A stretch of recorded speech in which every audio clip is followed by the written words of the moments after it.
The Will of the Many. So I read this book and I'm going to be talking about my thoughts on this book today. I am probably middle of the road on my thoughts on this book. There's a lot of things I enjoyed about this book and there's a number of things I did not enjoy about this book. So I will be getting into all of that today. If you've not seen it, this book is very thick. It's a very chunky fantasy book. And on top of that, it has minuscule fonts. It is so tiny. This is like some of the tiniest font I have seen in a fantasy book, and this book is like over 600 pages. So it is quite the intensive read. I actually listened to this one on audio because I'm going to be honest, I absolutely hate reading small font books. So the audio is great. I really enjoy the narrator and I think it was a really good experience for this book. So what is The Will of the Many about? The Will of the Many focuses on this orphan boy who is obviously hiding something about himself. He definitely has possibly unique powers and abilities and an interesting past that he is trying to keep secret from everyone around him. He gets noticed by the senator who blackmails him into going to this academy to investigate this murder for the senator.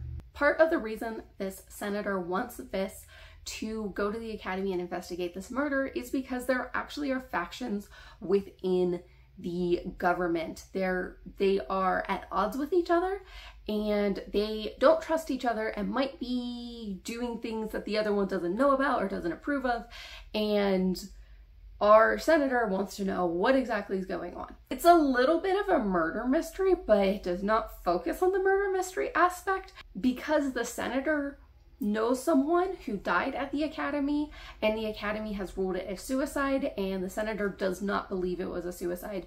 But us as readers don't actually know what's going on, and that's a little bit of trying to uncover what is actually going on, what are the dark secrets at this academy. On top of that, there is a third faction in this society. There is the rebel groups, and the rebel group constantly tries to recruit Vis to their side. And honestly, some of the most interesting scenes in this book were with the rebels in this world. This book's so hard to explain. So in this government system, which they call the hierarchy, the people at the top leech this energy or power, which they call will, from the people below them. And our main character, Vis, does not want to participate in this system. He finds it very predatory. He does not want his will ceded to the higher ups, and he also does not want to be someone who leeches the will from those below him. This is kind of a point of tension for him, at least in the first part of the book, but he finds a way to basically not have to deal with will for a while he goes to this academy, because the seeding and leeching of will is forbidden while they're at the academy. This is a very fast-paced book, and there's definitely so many layers to the plot.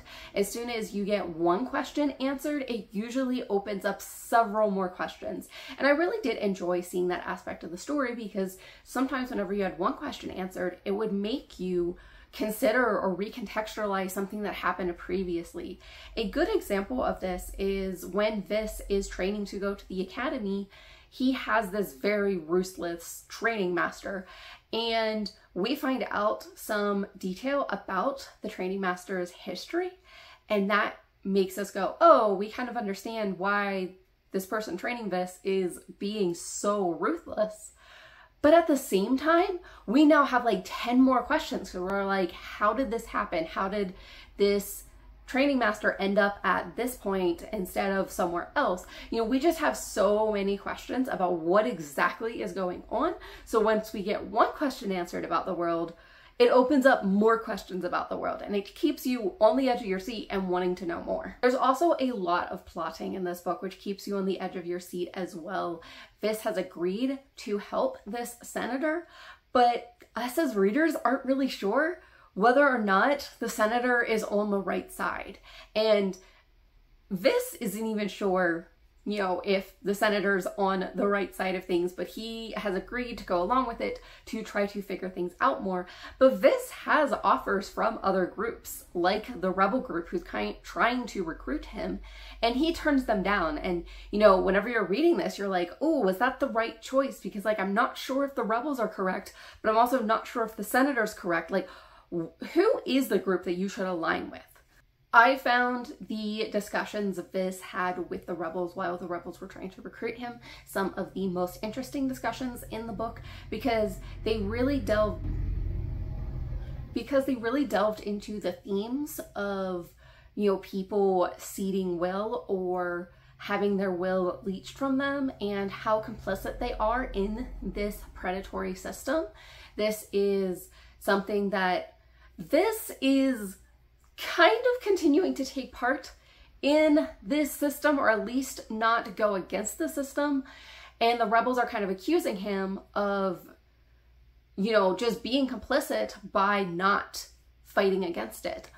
But Vis also accuses them of not actually having a good plan to implement a better system and simply wanting to gain control and do the same thing themselves. So there is a lot of discussion about, you know, the politics, the power structure, and the ethics of all of this. But that's not really the thing that's focused on in the book.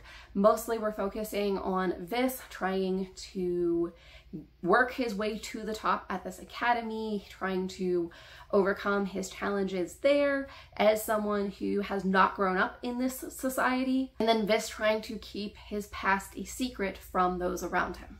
Which leads very nicely into some of the problems I had with this book. And my biggest problem with this book is Vis is good at absolutely everything. Vis never failed a challenge that he comes up against. Every challenge that he comes up against, he crushes. He is able to succeed. Even things that Vis is not trained at previously, he can best people who have trained for years in this craft. At one point, Vis has to fight someone in a style of fighting Vis has never trained in. And he spends like 1 or 2 nights training in this style, and then he bests someone who has been training at this style of fighting their entire life. And it's just so not realistic. The first part of the book, this wasn't really bothering me because it did feel like there were other things going on, and there was like a lot of plot and mystery that I was intrigued about. But the further we got in the book, the more I started to notice just how much Vis just overcomes every single challenge that's present to him. One of the reasons I noticed this is because we actually come up against something that Vis is not good at, and that is the interpersonal relationships with the other children at the academy who are the heirs to these political factions. And Vis has not grown up in this world. He does not know these people. He's not intimately familiar with all of the factions. He learns a lot about them when he's prepping to go to the school. But as far as like actually getting along with the people, dealing with the interpersonal relationships, Vis is not good at this. And this is a major obstacle for him in achieving what he wants to do at the academy. And he is actually failing at this. And to the extent that he goes back to the senator and says, hey, I need your help. I'm not doing well at this. And the senator says, you have to figure this out for yourself. And I was like, oh, I am looking forward to this because I know this is a big problem for him. But as soon as he gets back to the school, someone at the school just gives him the roadmap and they're like, oh, here's how you fix this. And I was so disappointed when that happened because I was just like, no, I wanted him to struggle to overcome this. I didn't want him to just like, there, he can do it now. Or just talk to this one person, do this one thing, now you've overcome your problem. It's like, I wanted to see him actually have to like get better at the interpersonal relationships, which he did not have to do in order to overcome that obstacle. And really, it was from that point on, like as soon as I read that, I actually put the book down for a while because I was just like, I already know what's gonna happen now. And it's like, not interesting anymore. And as I continued reading the book, it basically just continued in that way where, you know, there'd be some interesting things. The character relationships were interesting. Some of the situations Vis found himself in were very interesting and mysterious or difficult for Vis considering his past. And I liked seeing those things, but even within that or in between those scenes, we basically had Vis, oh, he has another obstacle to overcome. And those obstacles were never interesting because they were always presented as this like pass fail. Vis either has to, you know, win this duel or fail this duel. And you always knew he was going to win. And it's not necessarily that I want to see main characters fail in books, but there has to be some other stakes other than pass fail if you already know that your character is going to pass. So maybe if it's a pass fail stakes, if he passes, he loses the respect of someone that he looks up to. Or maybe in order to accomplish this thing and pass it, he ends up losing a friend along the way.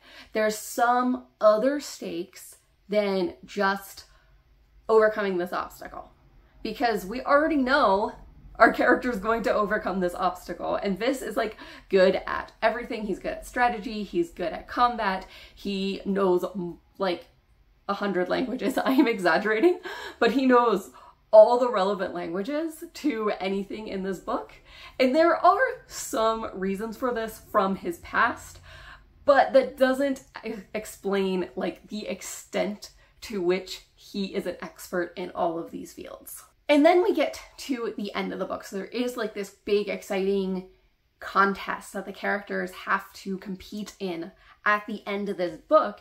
And then in the culmination of this contest, we get this massive reveal at the very end of the book.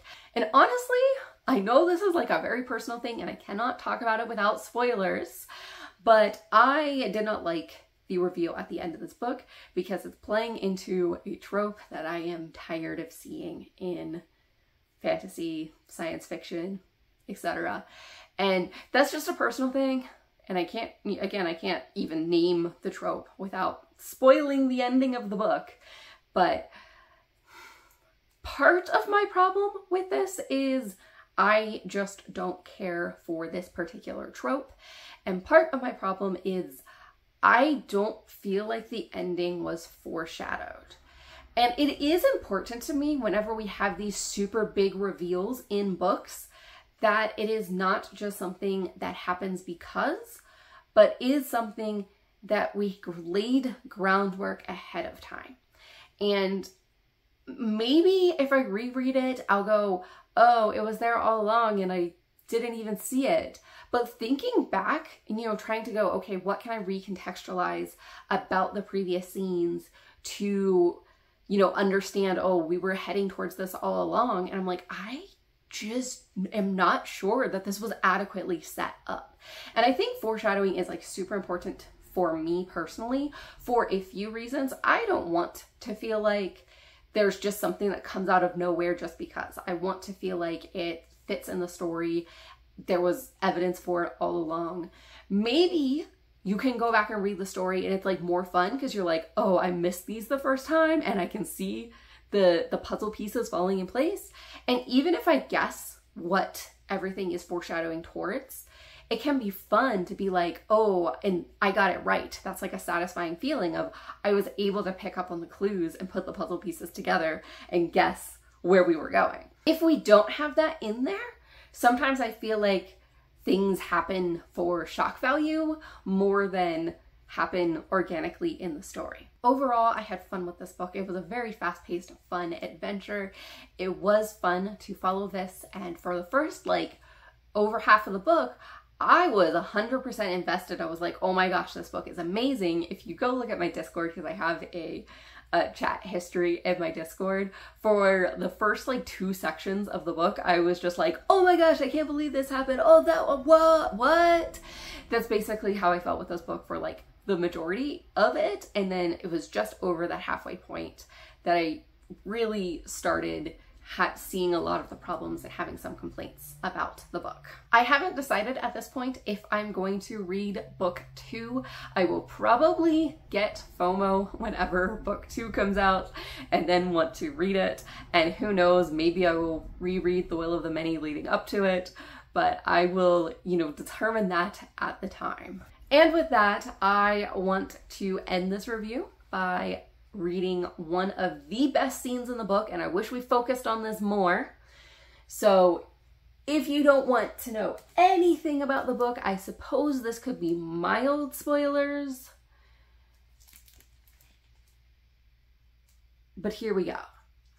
So the setup for this scene is the rebels are attacking this group of people, this large group of people, which includes civilian casualties, and we have a confrontation between the rebels and this other person who's saying, hey, please stop doing this. Come on, Estevan, we're on the same side. We're not monsters.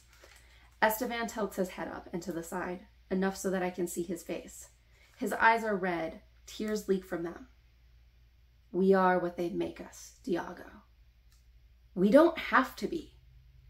He laughs, a hollow sound against the ethereal moans of terror still echoing to us over the water. That's the power of the hierarchy. We do, because there is no standing apart. You fight the tyranny of the many, or you are one of them. He hangs his head again, tired. Silence is a statement, Diago. Inaction picks a side. And when those lead to personal benefit, they are complicity. It's a strangely melancholic statement, delivered without malice. I still feel its accusation. Energy continues to build around us, vibrating against my skin. I can feel Estevan's muscles begin to tense beneath my grip. Maybe you're right. There has to be a better way. If we do this, then what do we deserve? My voice is shaking. The stylus has broken his skin, a thin line of blood wending its way down his neck. I'll help you if that's what it takes. I'll help the Anguis. If you just stop. No, you won't. Sedocia was right about you. Estevan sighs. Still staring at the ground, he slowly reaches, gently, and clasps my hand where it's holding the stylus. A comforting gesture. But a broken blade can still cut, Diago. See, I wish they focused on that kind of stuff in this book, because that was the interesting stuff. I mean, some of the other parts were interesting too, but the moral conflict of our characters participating in this system, maybe we'll get more of that in book 2 and I'll like it even more.